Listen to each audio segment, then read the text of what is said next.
नायडू शाह के खींचतान में फंस गए मोदी। दक्षिण में शुरू हुआ 22 सांसदों का नया ऑपरेशन। दोस्तों, क्या अमित शाह ने अब दक्षिण भारत में नया ऑपरेशन यहां पर शुरू कर दिया? क्या चंद्रबाबू नायडू का दबदबा खत्म करने की तैयारी चल रही है? क्या संसद में 2/3 बहुमत जुटाने के लिए 22 सांसदों का नया खेल शुरू हो चुका है? और क्या इस पूरी लड़ाई में सबसे मुश्किल स्थिति में है प्रधानमंत्री नरेंद्र मोदी की बनती जा रही है? आज के इस रिपोर्ट में मैं आपको बताऊंगी दिल्ली में चंद्रबाबू नायडू की अचानक इतनी हलचल क्यों बढ़ गई है, अमित शाह का नया दक्षिण भारत प्लान क्या है, डीएमके के 22 सांसदों को लेकर उठती चर्चाएं, और आखिर क्यों कहा जा रहा है कि नायडू और शाह की इस खींचतान के बीच अब मोदी फंसते नजर आ रहे हैं। तो पूरी रिपोर्ट आखिर तक आप जरूर देखिएगा। नमस्कार, मैं हूं राधा राणा और आप देख रहे हैं पीआरबी। चलिए सबसे पहले देखते हैं पहली हेडलाइन। आप यहां पर देख लीजिए,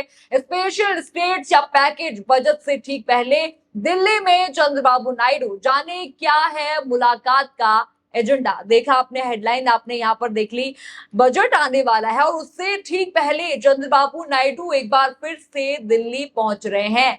बताया जा रहा है कि पिछले कुछ ही दिनों में ये उनकी दूसरी दिल्ली यात्रा है। इससे पहले भी उन्होंने प्रधानमंत्री नरेंद्र मोदी से मुलाकात कर आंध्र प्रदेश के लिए 7 सूत्रीय मांगों का एजेंडा सौंपा था।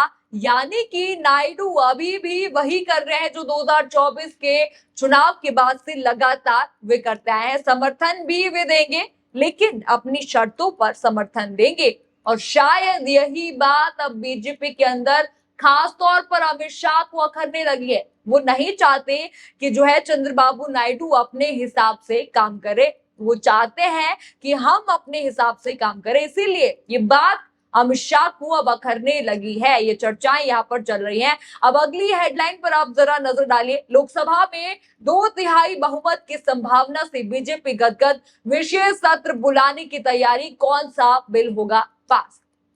देखा आपने, ये खबर है हिंदुस्तान टाइम्स से ये प्रकाशित हुई है। अब यहीं से पूरे खेल की शुरुआत होती है, क्योंकि अगर बीजेपी को संसद में 2/3 बहुमत का भरोसा हो जाए तो फिर उसे हर बड़े फैसले के लिए नायडू जैसे सहयोगियों पर पहले जितना निर्भर यहाँ पर नहीं रहना पड़ेगा। यानी नीतीश नायडू की जरूरत बीजेपी को नहीं पड़ेगी। यही वजह है कि राजनीतिक गलियारों में चर्चा है कि अमित शाह दक्षिण भारत में नया समीकरण बनाने में जुट गए हैं।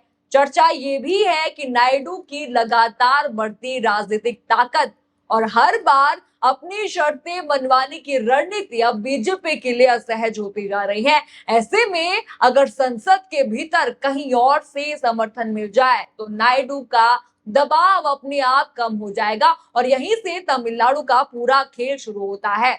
पहले ये कहा जा रहा था कि जो एनसीपीआई के 20 बागी है वो यहाँ पर समर्थन देने वाले हैं। अब देखिए तीसरी खबर पर आप जरा नजर डालिए। इंडियन एक्सप्रेस की हेडलाइन है, तमिलनाडु में उथल पुथल के बीच बीजेपी को एक मौका मिला, डीएमके लचीली विपक्षी पार्टी हुई कमजोर। देखा आपने, यहीं से सियासत का सबसे दिलचस्प मोड़ सामने आता है। राजनीतिक चर्चाओं में यह दावा किया जा रहा है कि बीजेपी तमिलनाडु में डीएमके के साथ कम से कम संसद के भीतर मुद्दों के आधार पर सहयोग की संभावनाएं तलाश रही है। यानी कि ये पूरा गणित ही यहाँ पर उल्टा पड़ चुका है। कहा यह जा रहा है कि अगर डीएमके अहम विधेयकों पर समर्थन यहाँ पर देती है तो बीजेपी को 2/3 बहुमत जुटाने में बड़ी राहत मिल सकती है। हालांकि इसको लेकर कोई आधिकारिक घोषणा यहाँ पर जरूर नहीं हुई है, लेकिन चर्चाएं लगातार तेज हैं। बताया जा रहा है कि डीएमके के पास यहाँ पर कितने हैं, लोकसभा में 22 सांसद उनके पास हैं। अगर इन 22 सांसदों का समर्थन किसी भी रूप में बीजेपी को मिलता है तो संसद का पूरा गणित बदल सकता है। और अगर ऐसा हुआ तो सबसे ज्यादा असर चंद्रबाबू नायडू की राजनीतिक ताकत पर यहाँ पर पड़ेगा, क्योंकि अब तक एनडीए में बीजेपी के बाद आते थे सबसे प्रभावशाली सहयोगी जो माने जाते थे वो थे चंद्रबाबू नायडू, उसके बाद आते थे नीतीश कुमार। लेकिन अगर दक्षिण से कोई नया विकल्प बीजेपी को मिल जाता है तो नायडू का दबाव पहले जैसा नहीं रहेगा। यानी कि जो नायडू पहले नंबर पर थे वो दूसरे नंबर पर खिसक जाएंगे। यानी कि एनडीए के बाद पहले नंबर पर वो आते थे, अब वो दूसरे नंबर पर खिसक जाएंगे और नीतीश कुमार उनके भी नीचे आ जाएंगे। अब सवाल यहाँ पर ये उठता है, अगर डीएमके तैयार नहीं हुई तो क्या होगा? यहीं पर राजनीतिक गलियारों में एक और चर्चा चल रही है। अगर पार्टी स्तर पर समर्थन नहीं मिला तो क्या व्यक्तिगत स्तर पर सांसदों को साधने की कोशिश होगी? यानी क्या वही मॉडल जो पहले दूसरे राज्यों में चर्चा का विषय बना अब दक्षिण भारत में भी दोहराया जा सकता है? यानी कि देखिए, एनसीपीआई के जो बागी हुए हैं, कई खबरें वहां पर सामने आई कि खरीदा गया है। ये जो सिंधे गुट में गए हैं उनको लेकर भी ये खबरें आई हैं कि उनको खरीदा गया। ये खबरें आपने देखी होंगी और यहाँ पर भी यही कहा जा रहा है, क्या यही मॉडल यहाँ पर भी अपनाया जाएगा? लेकिन सियासी अटकलें लगातार यहाँ पर तेज हैं। और अगर आपको याद होगा, कुछ दिन पहले कोल्हापुर की वो रैली आपको याद होगा, जहां पर अमित शाह ने कहा था पहले शिंदे जी के पीछे शिवसेना शिंदे गुट कहना पड़ता था, अब कोई गुट बचा नहीं है, एक ही शिवसेना हो गई है, ये अमित शाह ने कहा था। इसके बाद महाराष्ट्र में क्या हुआ याद है? ऑपरेशन टाइगर सफल। एकनाथ शिंदे ने खुली गाड़ी से कहा था ऑपरेशन टाइगर सक्सेसफुल, मैं कोई भी ऑपरेशन अधूरा नहीं छोड़ता। इसके साथ ही शिवसेना यूबीटी के 6 सांसद शिंदे गुट के साथ चले गए थे। ये बात खुद शिंदे ने सार्वजनिक रूप से कही थी। यानी कि ऑपरेशन की चर्चा यूं ही नहीं हो रही थी, सिर्फ विपक्ष यूं ही नहीं कर रहा था, बल्कि शिंदे खुद उसे ऑपरेशन यहां पर बता रहे थे, मिशन सक्सेसफुल उन्होंने वीडियो में कहा था। अब सवाल ये उठ रहा है, क्या महाराष्ट्र के बाद अब तमिलनाडु की बारी है? क्या अब दक्षिण भारत में 22 सांसदों को लेकर वैसा ही नया राजनीतिक समीकरण यहाँ पर बनाया जा रहा है? ये सवाल यहाँ पर इसलिए भी उठ रहे हैं क्योंकि संसद का गणित अब पहले जैसा यहाँ पर नहीं रहा। इसी बीच सुप्रीम कोर्ट का एक घटनाक्रम भी चर्चा में रहा। एक याचिका दायर हुई थी, लेकिन सुप्रीम कोर्ट ने कहा कि पर्याप्त दस्तावेज और आवश्यक सामग्री नहीं है और याचिका उन्होंने जो है वहां पर खारिज कर दी थी। इसके बाद विपक्षी खेमे में सरकार की रणनीति को लेकर नई बहस यहाँ पर शुरू हो गई थी।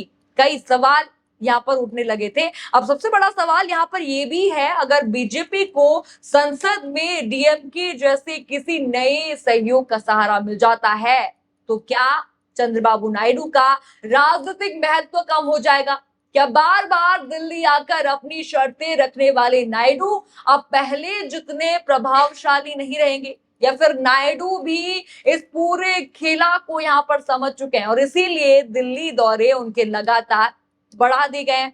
ये आपको लग ही रहा होगा, शायद उनको पता है इसीलिए वो लगातार बढ़ गए। बीच में उन्होंने एक बयान भी दिया था परिसीमन को लेकर भी, जिसको लेकर अभी चर्चाएं लगभग चल ही रही हैं। फिलहाल दिल्ली में मुलाकातें तेज हैं, दक्षिण भारत में चर्चाएं तेज हैं, संसद का गणित बदलने की बातें हो रही हैं और सबकी नजर है आने वाले मानसून सत्र पर यहाँ पर टिकी हुई है, क्योंकि अगर वहां कोई नया राजनीतिक समीकरण बनता है तो सिर्फ दक्षिण भारत नहीं, पूरे देश की राजनीति का समीकरण यहाँ पर बदल सकता है।